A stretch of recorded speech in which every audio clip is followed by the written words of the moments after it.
Vamos lá, família, mais uma dica pra você aí, os motoqueiros aí que tem a Z750. A minha tava fazendo tec-tec no motor aí, galera, ó, troquei esses anel de vedação aí, ó. Aí eu tava fazendo o vídeo, não tinha nem testado ainda, mas já vou adiantar o vídeo que a moto ficou perfeita, galera. Esse aí é o da Twister, ó, o mesmo da Twister, da CB300, cabe nela. Olha ela aí, ó, frentona da danada aí, ó. Então, galera, ela tava com barulho estranho no motor, fazendo tec-tec-tec, eu fiquei até com medo, achando que era motor. Aí antes de levar pro mecânico, comecei a pesquisar e achei o problema, galera. Ela é um problema crônico aí, ó, nesses coletor, o coletor dela é fininho. Esse aí já foi feito até um trampo já, ó, já soldaram ele lá dentro, ó.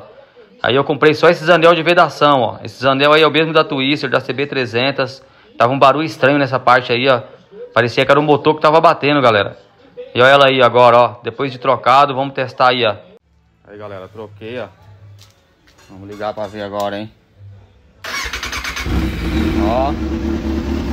Já parou o barulho, hein. O barulho tava vindo daqui, ó. Coletor. Ah, era. Ó o megafone.